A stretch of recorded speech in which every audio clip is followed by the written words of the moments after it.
आज जो काही परिसंवाद या ठिकाणी होतो आहे, या परिसंवादाच्या निमित्ताने मी हॅलो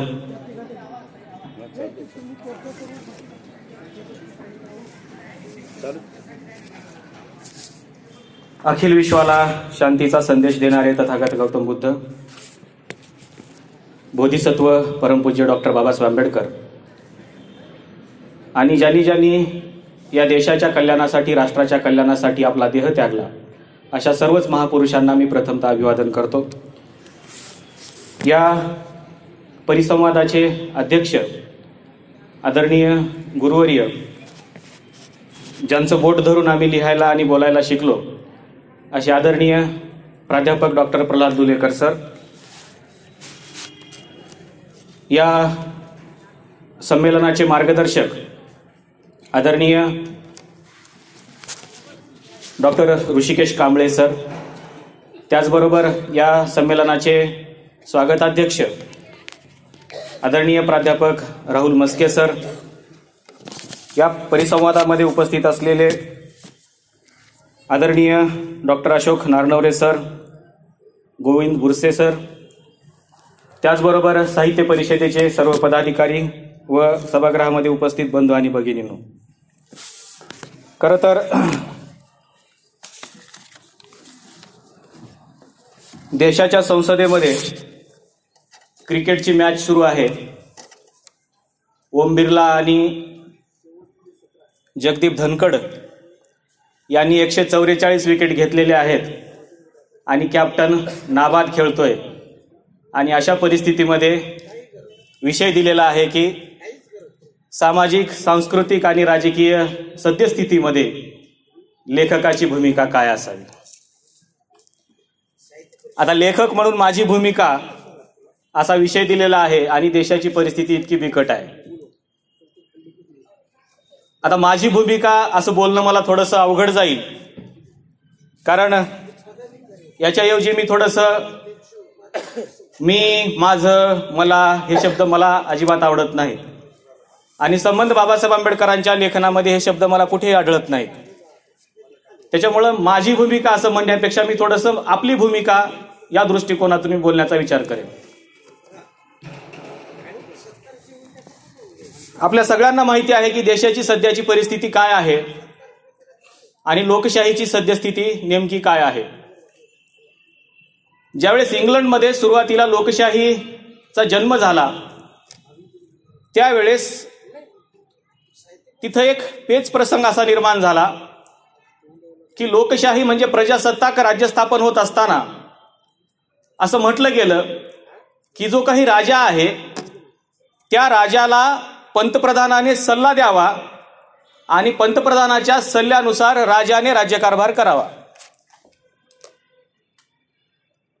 प्रसंग असा निर्माण झाला की तिथल्या एका राजाला एका महिलेशी विवाह करायचा होता, आणि विवाह करत असताना त्याने पंतप्रधानाला सांगितलं की मला विवाह करायचा आहे। पंतप्रधानाने असं सांगितलं की माझा सल्ला तुम्हाला महत्वाचा आहे, कारण आपलं असं ठरलंय की तुम्ही जे काही करायचं आहे ते माझ्या सल्ल्यानुसार करायचं आहे। भारतामधल्या लोकशाहीमध्ये देखील पंतप्रधानाने सल्ला द्यावा आणि राष्ट्रपतीने ते ऐकावं, किंवा मुख्यमंत्र्याने सल्ला द्यावा आणि राज्यपालाने ते ऐकावं, असं सांगितलेलं आहे। पण राज्यपाल महाराष्ट्राचे काही ऐकत नाहीत, आणि मुख्यमंत्र्याचं जे स्टेटस आहे ते काय आहे ते आपल्याला कळून चुकले। अशा परिस्थितीमध्ये विरोधी पक्षाची भूमिका काय असावी हा देखील प्रश्न आहे, आणि आपल्याला माहिती आहे की राज्याच्या विधिमंडळामध्ये आणि संसदेमध्ये विरोधी पक्षच अस्तित्वात नाही, आणि म्हणून मला असं वाटतं की लेखक म्हणून आपली जी भूमिका आहे ती सद्यस्थितीमध्ये हे विरोधी पक्षाची भूमिका आहे।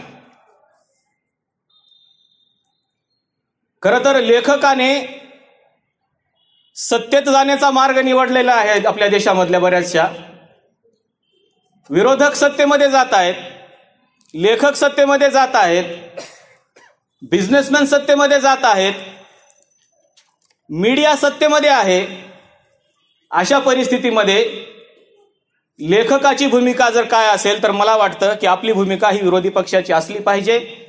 सरकार कोणतंही असो, लेखकाची भूमिका ही सातत्यानं विरोधी पक्षाचीच असावी असं मला वाटतं. आतापर्यंत असे बरेचसे साहित्यिक झालेले आहेत की ज्यांनी विरोधी पक्षाचीच भूमिका पार पाडलेली आहे. आणि म्हणून इंग्लंडमध्ये ज्यावेळेस लोकशाही अस्तित्वात आली त्यावेळेस जर विरोधी पक्षच नसेल किंवा सरकारवर टीका करायलाच एखादी व्यक्ती नसेल तर काय होईल असा प्रश्न निर्माण झाला. आणि तेव्हापासून तिथं एक शॅडो कॅबिनेट तयार करण्यात आली. आणि शॅडो कॅबिनेटला हे सांगितलं गेलं की तुम्हाला आम्ही चांगला पगार देऊ, तुम्हाला वाटेल तो सन्मान आम्ही करू तुमचा, पण तुम्ही आमच्यावरती टीका केली पाहिजे. जोपर्यंत लोकशाहीमध्ये टीकाकार अस्तित्वात असतो तोपर्यंतच ती लोकशाही जिवंत असते. आणि म्हणून आजची सद्यस्थिती जर आपण भारताची बघितली तर आपल्या लक्षामध्ये येईल की आजच्या परिस्थितीमध्ये टीकाकारच अस्तित्वात नाही आहे, तो अस्तित्वात ठेवलाच नाही आहे. आणि अशा परिस्थितीत लेखकाची भूमिका ही त्या टीकाकाराची भूमिका असली पाहिजे. आणि मला वाटतं की खरंच जर या देशामध्ये लोकशाही अस्तित्वात आणायची असेल तर सरकारनं टीकाकारांना देखील पगार दिला पाहिजे. इंग्लंडमध्ये ज्यावेळेस विरोधी पक्ष स्थापन केला गेला त्यावेळेस त्याला सांगितलं की तुला आम्ही चांगला पगार देऊ, पण तू आमच्यावरती टीका कर. आणि म्हणून इंग्लंडची लोकशाही सक्षम होताना आपल्याला पाहायला मिळाली. आता लोकांना असं वाटायला लागलेलं आहे की आपला टीकाकारच नसला पाहिजे. ज्या सत्तेला टीकाकार नसतो त्या सत्तेचं दिग्दर्शन हे लोकशाहीच्या नाही तर हुकुमशाहीच्या दिशेनं होतं हे निश्चित आहे. आणि म्हणून ज्यावेळेस देश हुकुमशाहीकडे निघालेला असतो त्यावेळेस नेमकी लेखकाची भूमिका काय असावी हे जर आपल्याला बघायचं असेल तर थोडंसं आपण हिटलरचं माईन काम्फ देखील वाचलं पाहिजे. अख्ख्या जगाला भिडवणारा जी भीती घालत होता हिटलर, तो हिटलर फक्त एका पत्रकाराला भ्यायचा. पण आता झालंय असं, खरं तर ज्या चळवळी असतात, जी पत्रकारिता असते, त्यांनी सरकार चालवायचं असतं. पण परिस्थिती उलटी झालेली आहे. अगदी अलीकडच्या काळामध्ये ज्या चळवळी होत्या त्या चळवळी सरकार चालवत होते, आता सरकार चळवळी चालवायला लागलेलं आहे. आणि अशा परिस्थितीमध्ये लेखकासमोर असा प्रश्न असतो की आपण नेमकं कुठल्या चळवळीचे आहोत आणि आपली चळवळीतली भूमिका काय आहे. आणि म्हणून अशी परिस्थिती निर्माण झालेली आहे की लेखकाने आता स्वतंत्रपणेच लिहिलं पाहिजे.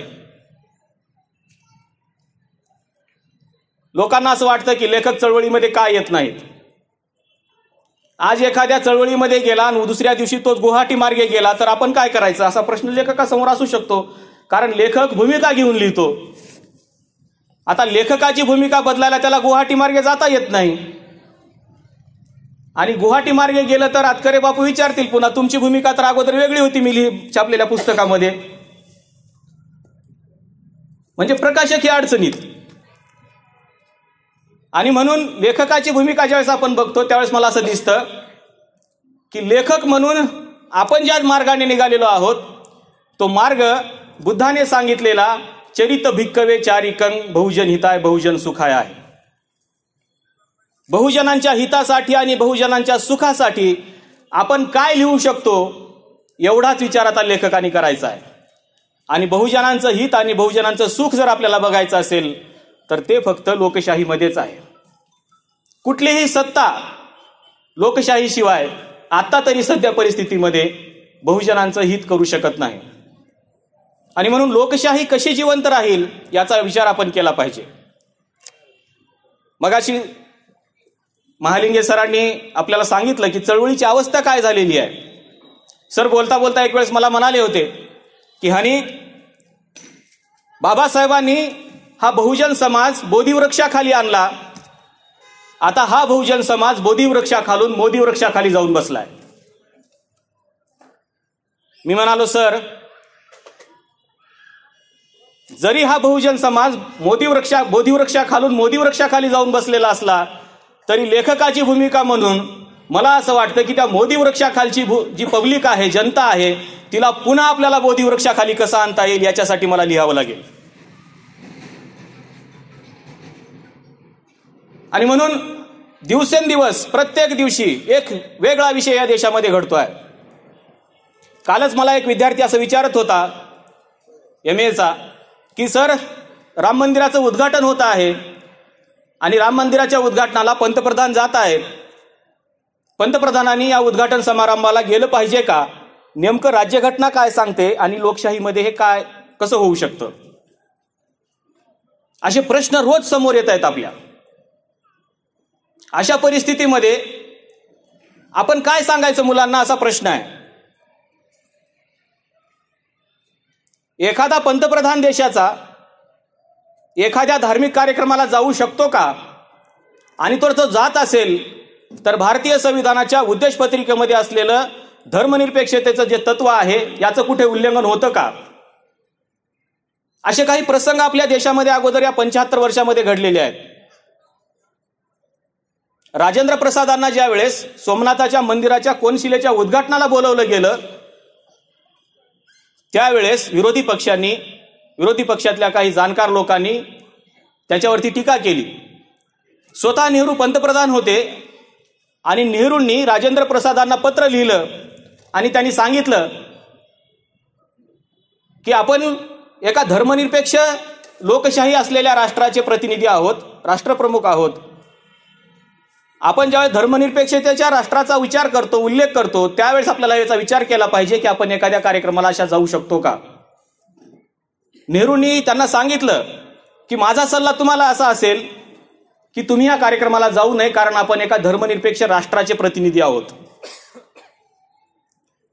आणि मग ज्यावेळेस अशा मंदिराचं उद्घाटन होतं त्यावेळेस तिथं जायचं कोणी नेमकं? राम मंदिराला आमचा विरोध नाही आहे.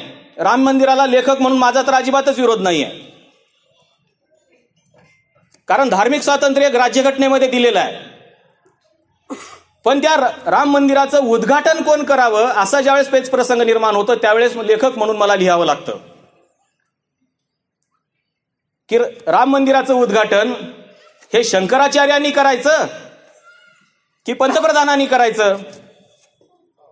धर्मप्रमुख म्हणून कोणीही त्याचं उद्घाटन करू शकतं, पण राष्ट्रप्रमुख म्हणून तुम्हाला त्याचं उद्घाटन करता येत नाही. आणि जर तुम्ही ते केलं तर राज्यघटनेतल्या धर्मनिरपेक्षतेच्या तत्वाचं हे उल्लंघन आहे. आणि म्हणून आम्हाला हे लिहावं लागतं की ते कशा पद्धतीनं उल्लंघन होतं. नेहरूंच्या बाबतीमध्ये अनेक असे प्रसंग घडलेले आहेत. एक वेळेस लाल बहादूर शास्त्रींनी देखील त्यांना सांगितलं की कुंभमेळा सुरू आहे, चला आपण आंघोळ करून येऊया. नेहरू म्हणाले, कुंभमेळ्यामध्ये मी अनेक वेळेस आंघोळ केलेली आहे. हिंदू धर्मावरती माझं नितांत प्रेम आहे. मी हिंदू धर्मामधले सण उत्सव देखील साजरे करतो. पण आज मी या देशाचा पंतप्रधान आहे, या राष्ट्राचा प्रमुख आहे.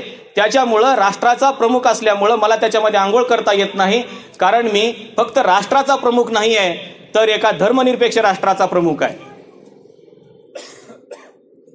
आणि जर मी त्याच्यामध्ये आंघोळ केली तर राज्यघटनेमधल्या धर्मनिरपेक्षता या तत्वाचंच उल्लंघन होईल आणि म्हणून मला ते करता येणार नाही.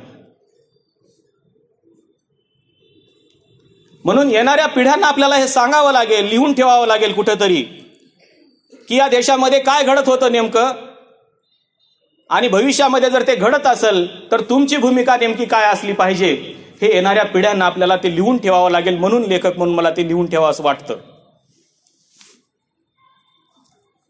मुळात लेखकाची भूमिका, मी काही असा म्हणजे खूप ज्येष्ठ लेखक आहे किंवा अशातला भाग नाही आहे, पण काही छोटे मोठे लेख लिहितो, काही पुस्तकं प्रकाशित आहेत. आणि म्हणून कदाचित परिषदेला असं वाटलं असेल की तुमची भूमिका नेमकी काय आहे, आणि ह्याच वयात जर आपल्याला भूमिका कळाली तर पुढे आणखी चांगलं लिहिता येईल. खरं तर माझी भूमिका काय असावी याचं मार्गदर्शन करणारी बरीचशी मंडळी या सभागृहामध्ये उपस्थित आहेत. आजच्या कार्यक्रमाचे अध्यक्षच त्या भूमिकेमध्ये आहेत की त्यांनी मला मार्गदर्शन करावं, किंवा इथं आदरणीय डॉक्टर ऋषिकेश कांबळे सर बसलेले आहेत. सातत्यानं ते मार्गदर्शन करत असतात. पण मला असं वाटतं की ज्या वेळेस आपण लिहितो त्यावेळेस त्याच्यामधून पुढच्या पिढीला काहीतरी छोटासा मार्ग सापडला पाहिजे. अन्यथा आजकाल असं झालंय की प्रत्येकाला असं वाटतंय की आपली सत्ता देशामध्ये येईल आणि सत्ता आली की आपण हे सगळं चेंज करू, बदलून टाकू. अनेक लोक अशा प्रतीक्षेमध्ये आहेत की 24च्या निवडणुकीमध्ये काँग्रेस सत्तेत येईल आणि काँग्रेसमुळे पुन्हा आपल्याला हवा ते बदल करता येईल. मला असं वाटतं की काँग्रेस आली काय आणि भाजप आली काय, मला वाटत नाही असा जास्त काही फरक पडेल. आणि त्याच्यामुळं आपल्याला जर अशी अपेक्षा असेल की आपण काँग्रेसची सत्ता आल्यानंतर आपल्याला हे सगळं बदलता येईल, हे सगळं करण्याची ताकद यापूर्वी काँग्रेसच्या असलेल्या सत्तेमध्ये होती, पण त्यांनीही ते केलं नाही. म्हणून आता आपल्याला असा वेगळा विचार करावा लागू शकतो का की एक वेगळी सत्ता, वेगळ्या लोकांची सत्ता या देशामध्ये येईल.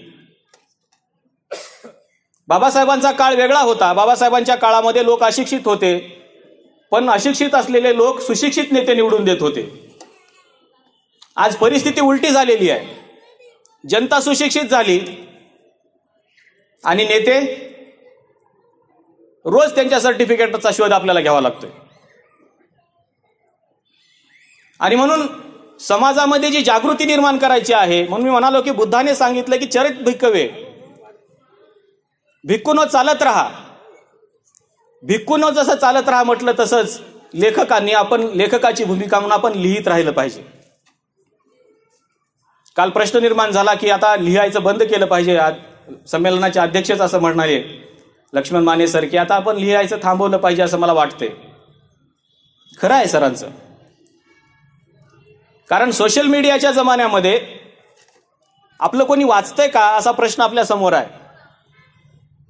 आणि म्हणून सोशल मीडियामध्ये ज्यावेळेस आपण जातो त्यावेळेस आपल्याला असं दिसतं की ज्यावेळेस आपण एखाद्या पुस्तकाचा संदर्भ टाकतो, एखाद्या पुस्तकाचा फोटो टाकतो, त्यावेळेस खूप झालं तरी 4-5 लोक लाईक करतात. पण जर आपण आपल्या बायकोचा फोटो टाकला तर मग मात्र त्या फेसबुकवर आहेत नाही तेवढे सगळे लोक जिवंत होतात. मी एका प्राध्यापकाला फोन केला, म्हटलं सर तुमच्या बायकोचा आज वाढदिवस आहे, त्यांना शुभेच्छा सांगा, तुम्ही फोटो टाकलाय म्हटलं फेसबुकला. मी डायरेक्टली फोन करून याच्यासाठी शुभेच्छा कर देतोय कारण तुमच्या बायकोला मी लाईक केलं तर मला लोक काय म्हणतील. तुमच्या बायकोला कसं लाईक करायचं मी, आणि मी जर लाईक करत बसलो तर लोक मला म्हणतील हा लिहितोय का फक्त दुसऱ्याच्या बायकालाच लाईक करत बसतोय. इतकी लेखकाकडे जरा लेखकाच्याकडून तर आणखीन वेगळ्याच अपेक्षा सुरू झाल्यात लोकांच्या. लोक लेखकाला विचारतात सर तुम्ही थोडेसे अभ्यासक आहात, बाबासाहेबांच्या चळवळीचा अभ्यास आहे तुम्हाला, बुद्ध धर्माचा तुम्ही अभ्यास केलेला आहे, आमच्या घरी एक मुलगी झालेली आहे आणि तिचं आम्हाला बुद्धिस्ट नाव सुचवा बरं एखादं. म्हणजे लेखकाची भूमिका काय तर ह्याच्या पोरीचं नाव ठेवायचं. म्हणजे पोरी तुमच्या, लेकरं तुमचे आणि आम्ही नाव ठेवायला, म्हणजे लेखकाची भूमिका आली आमची तिथं. ही परिस्थिती असताना मला असं वाटतं की लेखकानं काय करावं नेमकं. आणि दुसरीकडे असंही वाटतं लेखकाकडून लोकांना अपेक्षा अशी आहे की हे काय फक्त लिहितात, हे काही चळवळीत येत नाहीत आणि हे काही कुठल्या राजकीय आपल्या जे काही आपले बहुजनांचे पक्ष आहेत त्या कुठल्याच पक्षाला हे मदतही करत नाहीत. म्हणजे हे फक्त लिहितात, ह्यांचं काही खरं नाही, अशी भूमिका आता लोकांची झालेली आहे. अशा परिस्थितीमध्ये ज्यावेळेस लेखक म्हणून आपली भूमिका व्यक्त करायला जातो, एखाद्या फेसबुकवर लिहितो, एखाद्या सोशल मीडियाला लिहितो किंवा एखाद्या वर्तमानपत्रामध्ये लिहितो, त्यावेळेस लोकांच्या प्रतिक्रिया यायला लागतात की सर हे फक्त लिहून चालणार नाही, तुम्ही रस्त्यावर आलं पाहिजे. म्हणजे लेखकानेच पुन्हा रस्त्यावर यायचं. लेखकाची भूमिका काय आहे आपल्याला माहिती आहे. नेपोलियननं अर्ध जग जिंकलं, नेपोलियन कुठलीही लढाई हारला नाही. त्याच्या पाठीमागचं कारण आपण जर शोधलं तर आपल्या लक्षामध्ये येईल की लेखकाची भूमिका नेमकी काय असते, किंवा एखाद्या विचारवंत असलेल्या किंवा एखाद्या अभ्यासक असलेल्या व्यक्तीची नेमकी भूमिका काय असते. नेपोलियनने जेवढ्या लढाया जिंकल्या त्या सगळ्या लढायांच्या पाठीमागे 4 म्हातारे योद्धे होते. आता हे तुम्हाला आश्चर्य वाटेल की म्हातारी माणसं कसं काय युद्ध जिंकून देऊ शकतात. हे 4 लोक कोण होते तर याच्यामध्ये एक राजकीय तज्ज्ञ होता, याच्यामध्ये एक इतिहासाचा तज्ज्ञ होता, याच्यामध्ये एक भूगोलाचा तज्ज्ञ होता आणि याच्यामध्ये एक अर्थतज्ञ होता. ज्या राज्यावर आक्रमण करायचं आहे त्या राज्यामध्ये हे 4 लोक अगोदरच 1 महिना अगोदर जायचे. त्या राज्याची राजकीय परिस्थिती, त्या राज्याचा इतिहास, त्या राज्याची आर्थिक स्थिती आणि त्या राज्याचा भूगोल ते तपासून यायचे आणि येऊन त्याचा अभ्यास करून ते नेपोलियनला सांगायचे की तिथली राजकीय परिस्थिती अशी आहे, असे लोक राजाच्या विरोधामध्ये आहेत, त्यांची मदत आपल्याला घेता येऊ शकते. एक इतिहासाचा तज्ज्ञ हा सांगायचा की ऐतिहासिक दृष्ट्या ती भूमी कशा पद्धतीची आहे, तिथलं राजकारण कशा पद्धतीचं आहे, तिथला इतिहास काय आहे. अर्थतज्ञ असं सांगायचा ज्यावेळेस आपण ती लढाई जिंकू त्यावेळेस आपल्याला काय आर्थिक लाभ होऊ शकतो. आणि त्यातला भूगोलाचा तज्ज्ञ सांगायचा की आपल्याला नेमकं कुठं लढाई केली पाहिजे, आपल्यासाठी कोणती भूमी चांगली आहे. आणि 1 महिन्यानंतर ज्यावेळेस आपण युद्धावर जाऊ त्यावेळेस नेमकी वाऱ्याची दिशा काय असेल, म्हणजे आपल्याला कोणत्या दिशेने त्याच्यावर आक्रमण करता येईल. हे 4 लोक नेपोलियनला हा रिपोर्ट द्यायचे आणि मग नेपोलियन हा सगळा अभ्यास करून लढाईला निघायचा. लेखकाची भूमिका ही आहे की सध्याची स्थिती काय आहे, सध्या तुमच्या समोर कोण शत्रू आहे, त्या शत्रूची ताकद काय आहे आणि त्या शत्रूला कशा पद्धतीने पराभूत आपण करू शकतो याचा अभ्यास करणं ही लेखकाची भूमिका आहे. आणि म्हणून मी जे काही मागच्या या 8-10 वर्षामध्ये 2 पुस्तकं लिहिली, त्याच्यामध्ये मी 2012ला एक सुरुवात केलेली होती हिंदू राष्ट्रवादाच्या नावाच्या पुस्तकाचं, कारण मला माहित होतं की भविष्यामध्ये हीच गोष्ट आपल्याला जास्त सतावणार आहे. आणि म्हणून मी तुमच्या शत्रूची ताकद कशी वाढते आहे आणि तुमचा शत्रू नेमका किती ताकदवान आहे हे एवढंच त्या पुस्तकामध्ये सांगितलं मी, आणि त्याच्यासोबत कसं लढायचं हे आपण ठरवलं पाहिजे. दुसरं मी लिहिलं आरक्षणाच्या बाबतीमध्ये की आरक्षणाचे नेमके काय पेच प्रसंग निर्माण होणार आहेत आणि आरक्षणाची थिअरी कशा पद्धतीने बदलली जाते आहे. आज आपल्या समोर आरक्षणाचा खूप मोठा इश्यू आहे. इंदिरा साहनी खटल्याचे दाखले दिले जात आहेत, पण इंदिरा साहनी खटल्याचा अभ्यास करून कोणी मांडत नाही. 2च गोष्टी आहेत इंदिरा साहनी खटल्यामध्ये. एक, आर्थिक निकषावरती आरक्षण देता येत नाही, आणि 2, 50% पुढे आरक्षण घेऊन जाता येत नाही. पण हा खटल्यात दिलेला जो निकाल आहे या निकालाला आज काही महत्व आहे का, तर त्या खटल्याला काहीच महत्व नाही आहे. कारण 2019 मध्ये ज्यावेळेस आर्थिक निकषावरती आरक्षण दिलं गेलं त्यावेळेस असं सांगितलं गेलं की आर्थिक निकषावरती आरक्षण देता येऊ शकतं, आणि म्हणून राज्यघटनेच्या 15 आणि 16 मध्ये बदल केला गेला, अमेंडमेंट आणलं गेलं आणि आर्थिक निकषावरती आरक्षण दिलं गेलं. इंदिरा साहनी खटल्यामधला एक मुद्दा तिथं संपला. दुसरा मुद्दा शिल्लक राहिला, तो म्हणजे की 50% पुढे आरक्षण देता येत नाही. आर्थिक निकषावरती ज्यावेळेस 10% आरक्षण दिलं गेलं त्यावेळेस सुप्रीम कोर्टाचे एक जज असं म्हणाले की 50% पुढे आरक्षण हे फक्त SC, ST आणि OBCचं घेऊन जाता येत नाही. तुम्हाला जर दुसरा वर्ग तयार करून द्यायचा असेल तर तुम्हाला देता येऊ शकतो, म्हणून EWS तयार झालं. पण हे मांडायचं कोण, आणि मीडियातला सवय अशी लागलेली आहे की जर एखादा व्यक्ती अभ्यास करून मांडत असेल, तुम्ही या सगळ्या परिस्थितीमध्ये बघा, एकही पत्रकारानं लुलेकर सरांना फोन केला नसेल की नेमकं काय मार्ग निघू शकतो. एकाही पत्रकाराने आदरणीय डॉक्टर ऋषिकेश कांबळे सरांना फोन केला नसेल की याच्यातून काय मार्ग निघू शकतो. त्यांचे फोन अशा लोकांना जातात आणि ते माईक घेऊन अशा लोकांच्या दारात थांबतात की ज्यांनी कधीच राज्यघटनेचं पहिलं पानही बघितलेलं नाही. आणि म्हणून हा म्हणायला असं वाव राहतो की संपूर्ण मीडियाच आता सत्तेमध्ये जाऊन बसलेली आहे. काही पत्रकार आहेत जे लिहित आहेत, पण त्यांना देखील कशा पद्धतीनं बाजूला करता येईल याचा विचार केला जातोय. आणि म्हणून अशा परिस्थितीमध्ये आपल्याला त्या मीडियाचं देखील ओझं जे आहे, त्याच्या खांद्यावरती जे काही लोकशाहीचा 4था आधारस्तंभ म्हणून जे ओझं दिलेलं होतं ते आपल्याला काढून घ्यावं लागेल आता, आणि ते आपल्या खांद्यावरती घ्यावं लागेल लेखक म्हणून. तर कुठे लोकशाही टिकून राहू शकते. अन्यथा मला असं वाटत नाही की ज्या वेळेस लेखकच सत्तेमध्ये जाऊन बसायला लागतील, आता सगळेच लोक सत्तेमध्ये आहेत, कोणीच सत्तेच्या बाहेर आहे असं नाही आहे, सगळे लोक सत्तेमध्ये आहेत. लोकशाहीचे 4ही स्तंभ ज्यावेळेस आपण बघतो त्यावेळेस चारही स्तंभ हे सत्तेमध्ये जाऊन बसलेले आहेत. अशा परिस्थितीमध्ये विरोधी पक्ष म्हणून आपल्याकडे काही आहे का? आणि एकही राजकीय पक्ष असा नाही. 2700 राजकीय पक्षांची नोंदणी निवडणूक आयोगाकडे सद्यस्थितीला आहे. या 2700 राजकीय पक्षापैकी एकही राजकीय पक्ष असा म्हणत नाही की आम्हाला सत्तेत यायचं नाही, पण एक सक्षम विरोधी पक्ष म्हणून आम्हाला निवडून द्या. बाबासाहेब आंबेडकरांची जी भूमिका होती, बाबासाहेब आंबेडकर कधीच म्हणाले नाहीत की मला सत्तेची खुर्ची हवी द्या. डॉक्टर बाबासाहेब आंबेडकरांचं एकच म्हणणं होतं की भविष्यामध्ये या देशामध्ये एक सक्षम विरोधी पक्ष आम्ही उभा करू. आणि म्हणून या 2700 राजकीय पक्षापैकी किमान एका तरी पक्षानं असं म्हटलं पाहिजे की आम्ही बाबासाहेब आंबेडकरांच्या विचाराप्रमाणे एक सक्षम राजकीय पक्ष, राजकीय विरोधी पक्ष या देशाला देणार आहोत, आम्हाला विरोधी पक्ष म्हणून निवडून द्या.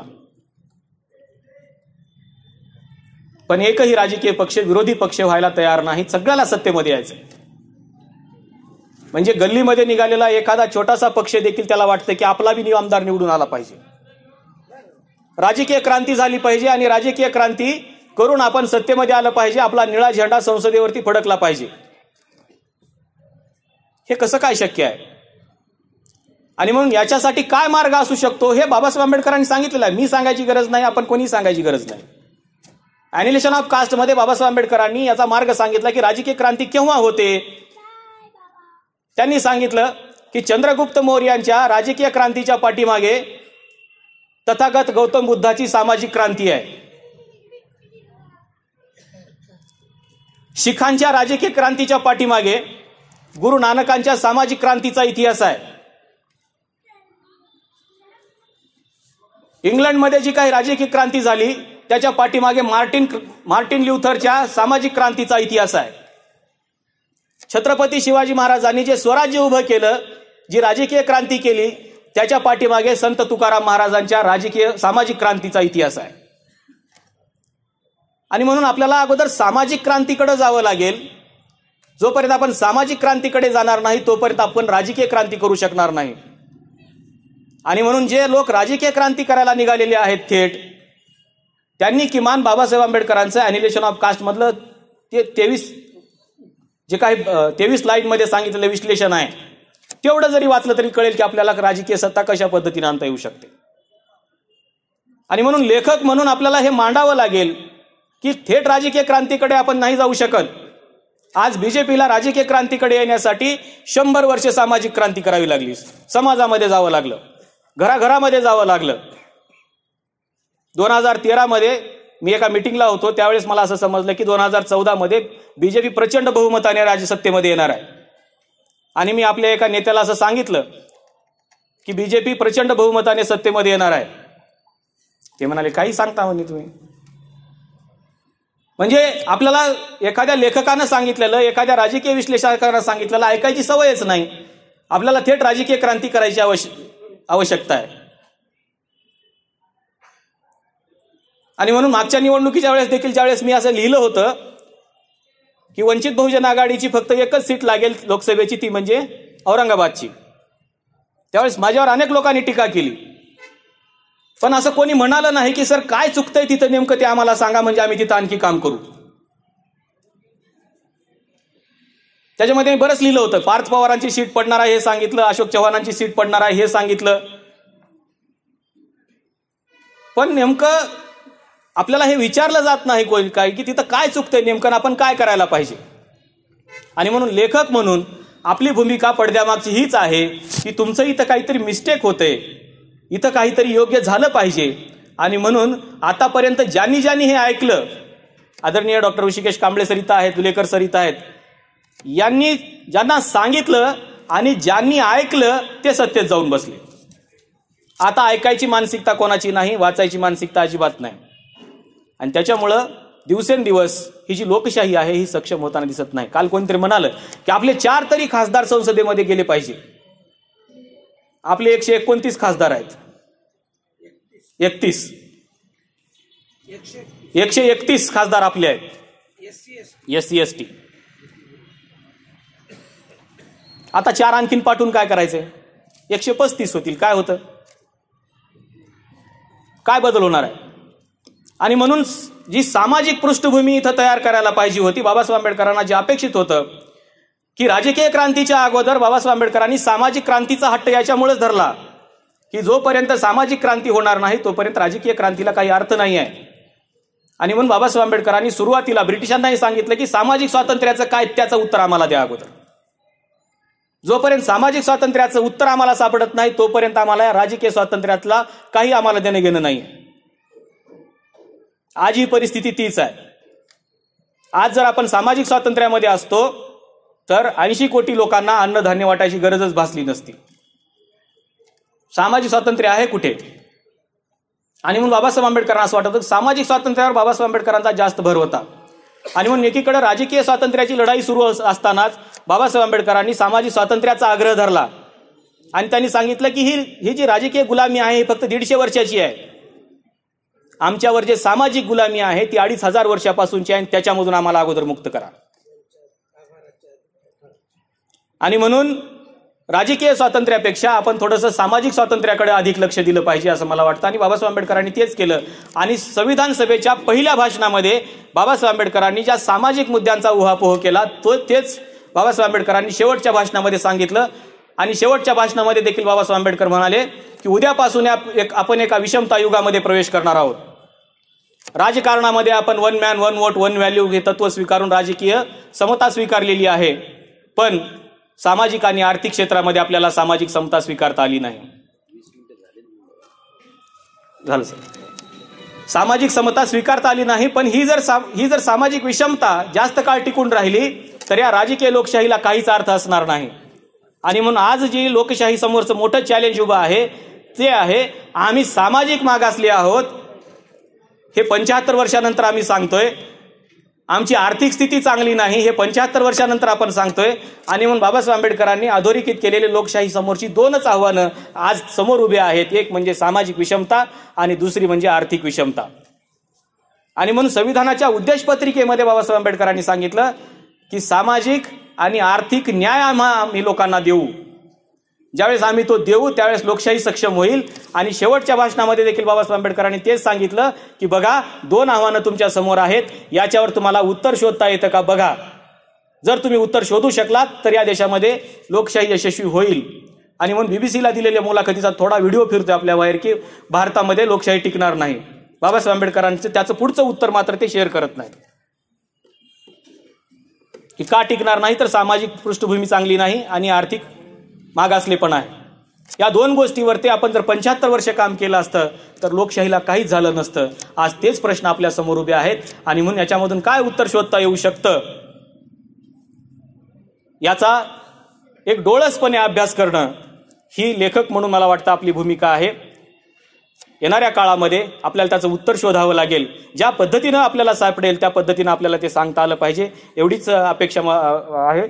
आणि या ठिकाणी मला बोलवलं, मला बोलण्याची संधी दिली. खरं तर मी लेखक आहे का हा माझ्यासमोरचा प्रश्न होता कारण आतापर्यंत कुठे लेखक म्हणून मी भूमिका मांडलेली नव्हती.